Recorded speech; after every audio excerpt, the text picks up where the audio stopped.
wa nenda cia kiriu na nĩ kũhĩtũkĩra mĩtaratara ya gũkombithania mbeca thĩinĩ nĩ gĩtũmi kĩnene kĩa mathiina ma honge iria cikoragwo ikĩruta wĩra wa gũkombithania mbeca na nicio saccos maya me hĩndĩ ya kĩgomano kĩa honge ici ciothe ikĩgomana kũrĩa mwena wa Naivasha na nĩ kĩgomano kĩrĩa kĩratabanirio nĩ insurance ya CIC na kũrĩa makĩria ma andũ arũgamĩrĩri a saccos citiganĩte 200 marakorirwo magĩgĩcemania na gũkorwo makiuga atĩ mũnene kana kũringana na mũnene na mũrũgamĩrĩri mũnene wa rũhonge rũrũ Patrick Nyaga arakorirwo akiuga honge ta ici no nginya cikorwo cigĩetha njĩra ingĩ cia gũtigĩrĩra nĩ ciakorwo ikĩrũgamia kĩwonjoria.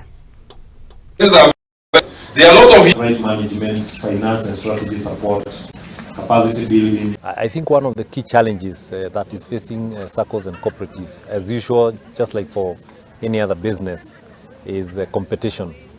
Of course, you know that most saccos are lending to their customers, but we now also know that there are also many other institutions that are lending because banks are there. We now have all the more accessible, you know, and therefore there's really a lot of competition, you know, with the saccos, and therefore the big question is how can saccos, you know, look at that competition and be able to survive even with the competition. We are all aware that universities have had challenges in the year, so our biggest challenge is loan default because they've not been able to get their salaries as expected. For example, Egerton University has been receiving 60% salaries for the last 2 years. So as a SACCO, we want to adjust their loan repayments, and of course their savings were also affected.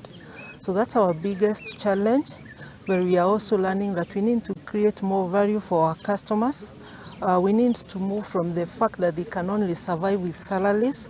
So we also want to create value and show them there are other ways you can get income and be able to continue well with life.